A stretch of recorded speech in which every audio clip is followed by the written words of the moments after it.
The reality is we're all responsible for what's happened.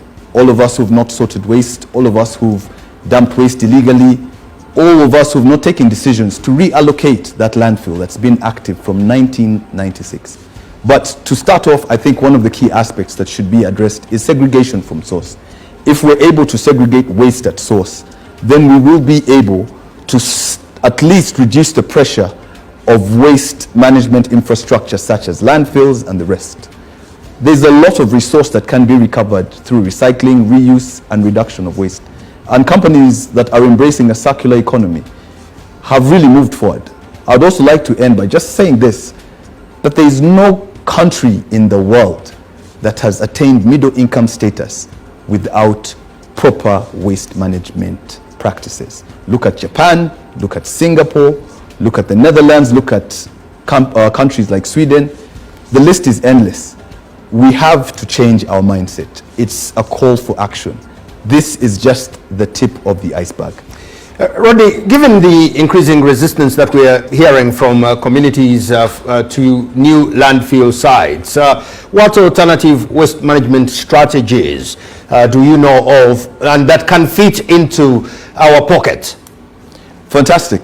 Well, for starters, the landfill system in the hierarchy of waste is actually at the bottom of the pyramid.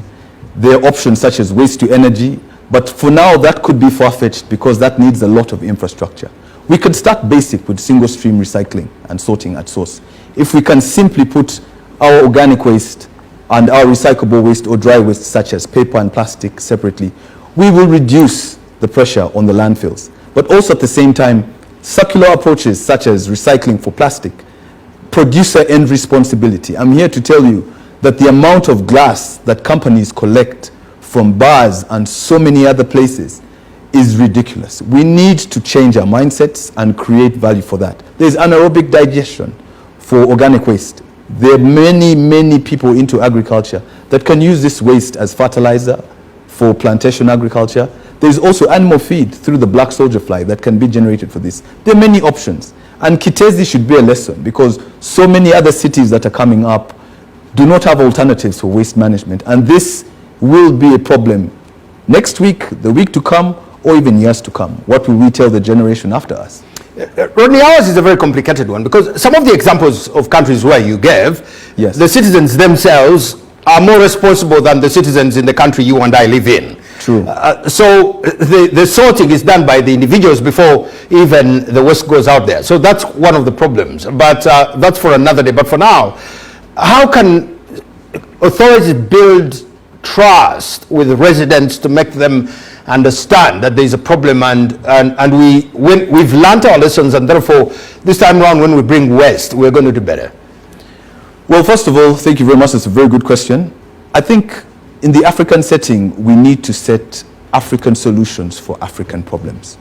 To tell people to start sorting waste and segregating at source, we need to start basic.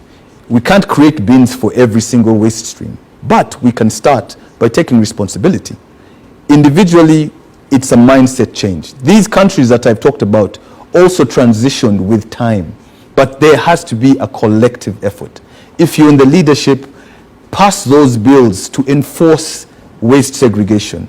Create the infrastructure to allow for infrastructure such as waste to energy plants to come into play. Private-public partnerships. The IFC came and worked with KCCA. And I'd like to say, as much as we hear finger pointing and say who's to blame, we're all to blame once again. What we need to do is to start small and kaizen the process. We can start in our homes, in our communities. As we speak right now as Asante Waste Management, we're still collecting waste, but we're only collecting waste that is sorted. If we can adopt that mentality and take individual responsibilities right from our homes, there will be change with time to come. But for now, we need to find an alternative for where we can dispose because waste doesn't wait. Every second, every day, the city is going to rot and epidemics will break out next.